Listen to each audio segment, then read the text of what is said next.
John Anthony said that your frame is the most important thing in the seduction game, and he is right. However, there is a difference between a delusion and a frame.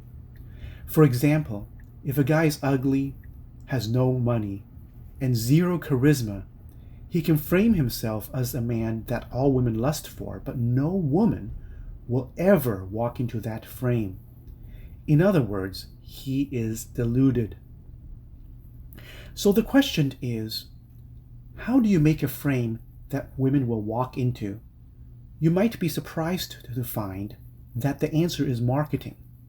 At one point in time, Ford purchased Jaguar. Some Jaguar models use Ford engines and drivetrains. In other words, a more expensive Jaguar is simply a Ford with different marketing. You might be surprised to find that with proper marketing, you can become the man that all women want. Rich men who complain that all they ever attract are gold diggers make the simple mistake of using only money to attract women.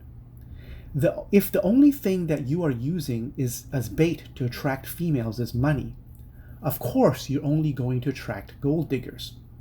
Men often use gold chains, fancy cars, big houses, expensive watches, and brand name clothes to attract women.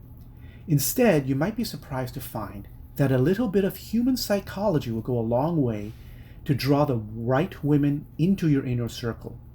For example, imagine you're at a party and you spot a gorgeous woman walking in. You can just walk up to her and start talking to her. That's a good plan. However, a better plan would be to have her walk into the frame that you're a desirable man before you start talking to her. Now, money does help you get women, but not in the way that you think. Using money to attract women is stupid, but using money to create and market a frame that draws women in is smart. There are guys that use money to attract women. They buy their women just like the meat at their grocery store. I get it. It's easy and it works. However, in my opinion, only domesticated animals eat easy meals that are provided for them. The king of the jungle, the lion, hunts his own meals. Do you want to be the lion or the domesticated pig? I used to hunt animals, but I quickly got bored of it. It was too easy. At the end of the day, they were just poor, dumb animals, so it was not a challenge. Hunting human quarry is the biggest challenge because humans are smart, and when you outwit another human, you'll get the thrill of a lifetime. Now, how do you use money to build a frame for women to walk into before you start talking to them? You might be surprised to find that the answer is wing girls. Wing girls are girls that you pay to hold up the frame that you're the man that women compete for. Oftentimes, you will meet women that friend zone you. The red pill and black pill guys tell you to cut all ties with these women. However, these guys see everything in black and white. The reality is that the world is painted in shades of gray. Women love to play matchmaker. As a matter of fact, some women have matchmaking as their profession. I don't know of any men who are professional matchmakers. For example, there was this girl who was my friend in college. She loved to kick ass at karate tournaments. The best tournaments were in California. We lived in Texas. She was poor and she didn't have any money to fly out to California. I knew that the hottest women are in Los Angeles. Los Angeles is full of ladies who are actress and model wannabes working shitty jobs until they become famous. LA is full of 9s and 10s. I paid for a hotel, meals, and airfare for this friend of mine to fly out to California and help me as my wing girl.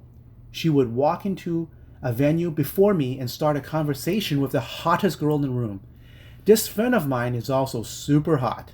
She's blonde, tall, athletic, shapely, and super attractive. Later, as I walk in, my friend would comment, "Oh, he's cute. I like his confident walk." My friend would then start playing with her hair, the way that a woman subconsciously preens when she is attracted to a man. Then I'd start talking to the hottest girl in a room. Back then, I could only afford to have one wing girl. Nowadays, I often have 3 wing girls. The hottest girl in the room would have one wing girl to her left and another to her right. As I walk into the room, these wing girls would make a comment about how attractive I am. Then, while I'm talking to the object of my affection, if her girlfriend is trying to cock block me, my 3rd wing girl would occupy the cock blocker in a conversation, so I could be free to continue seducing the object of my affection. Here's another technique that I use while I'm day gaming in my local shopping mall. While I'm talking to a girl, my wing girl will walk up and interrupt my conversation to say, "Oh my God, this man saved my life. I'm sorry to interrupt your conversation. This will only take a second. What's your name again? I'm Jane. What's your favorite dish? I want to thank you by cooking that for you. Here's my number." Then I'd continue the conversation with the object of my affection. However, the tone of the conversation changed totally after this brief interruption. She becomes much more receptive to my advances and seduction techniques. Finally, I always take dates to the same restaurant. All the waitresses at this restaurant are hot, and they're all on my payroll.